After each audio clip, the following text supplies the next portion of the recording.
តាឈុំទួលភូមិតាយីដូនត្រាយកំព្រា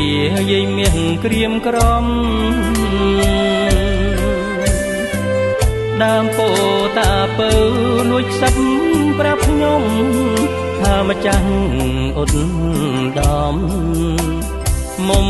បែកចិត្តថ្មីផ្កាដងស្រុកស្រែក្បែរមាត់បងអួចធ្លាប់លាក់ធ្លាប់លួចសាសងសំដីបុប្ផាមួយតងពងស្ម័គ្រមេត្រីមិនទាន់ពេញវ័យគេស្ដីជីវ៉ា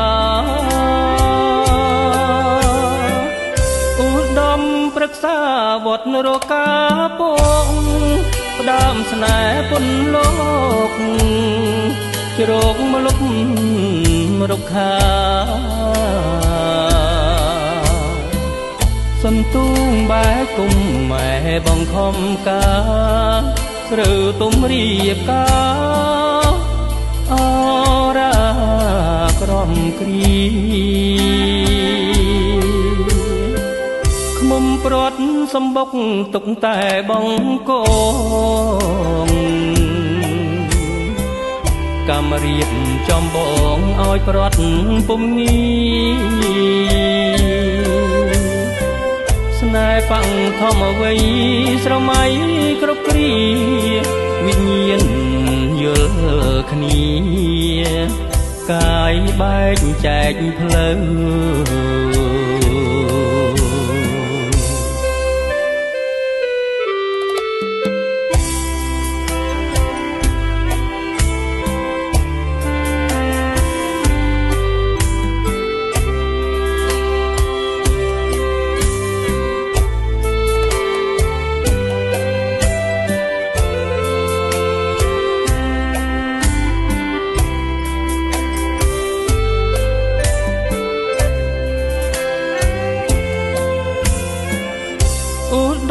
ប្រឹក្សាវត្តនរកា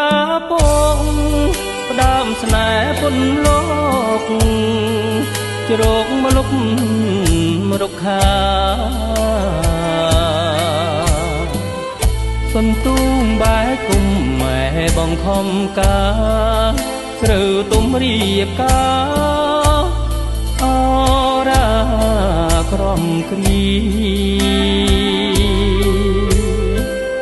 មុំព្រាត់សំបុកទុកតែបងក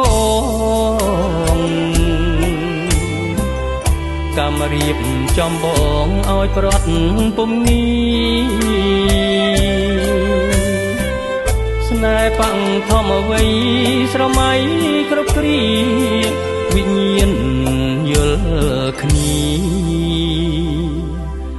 កាយបែកចែកផ្លូវ